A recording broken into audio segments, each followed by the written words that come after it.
មានពលរដ្ឋបច្ចេកមកថាកម្ពុជាស្លាប់ច្រើនជាងថៃយ៉ាងម៉េចគឺថៃមិនសូវស្លាប់អីបងប្អូនពិចារណាប៉ុណ្ណេះទៅបានហើយថា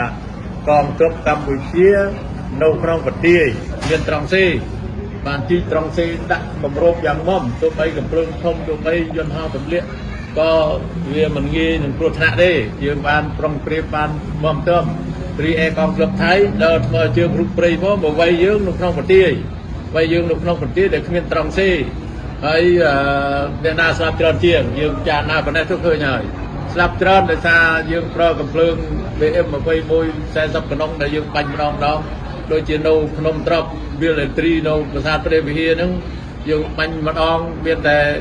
8ឡានហើយ8ឡានបងប្អូនគិតពិចារណាមើលទៅ40កណ្ដុង40ព្រឹក8ឡាន8 4ដង32 320គ្រាប់ហើយ320គ្រាប់នោះវាស៊ីណែទឹកដីនោះវាធំណាស់10គីឡូអញ្ចឹងអ្នកដែលឡើងមកហ្នឹងគឺវាត្រូវតែស្លាប់ច្រើនអញ្ចឹងហើយបាទទាំងរបួសទាំងងាប់រហូតដល់ចោលខ្មោចនៅពេញព្រៃហ្នឹងមកដល់មកនេះទៅមិនជន់យកខ្មោចអស់ផងហើយ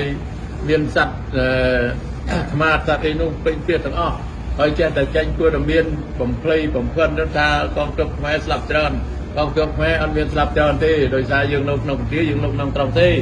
ណាយើងពិចារណាប៉ុណ្ណេះទៅបានហើយណាពិចារណាប៉ុណ្ណេះទៅបានហើយយើងមានស្លាប់ដែរណាមិនដល់100ទេណាក្រម100ឆ្ងាយណាហើយនឹងមានរបួសក៏មួយចំនួនដែរក៏មិនច្រើនប្រហែលដែរទេបាទយើងមានប៉ះពាល់តែប្រជាពលរដ្ឋច្រើនណាទៅឲ្យមានភាពសឹកច្រើនដោយសារថៃនេះបាញ់កំភ្លើងធំមកនោះធ្លាក់ដល់ភូមិប្រជាពលរដ្ឋ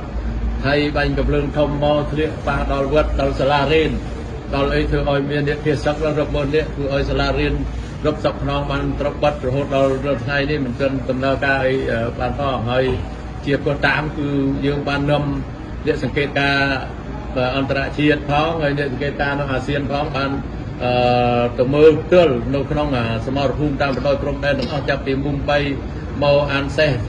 មកប្រាសាទព្រះវិហារប្រាសាទព្រះវិហារមកអូស្មាច់មកថ្មដូនតាក្របីតាមិនទុយតាមិនធំចុកពីឯណាទាំងអស់គឺរហូតដល់រាល់ថ្ងៃនេះក៏ឃើញថាអ្នកសង្កេតការអន្តរជាតិនិងអាស៊ាននៅតែបន្តដូចគ្នាដើម្បីទៅសង្កេតការ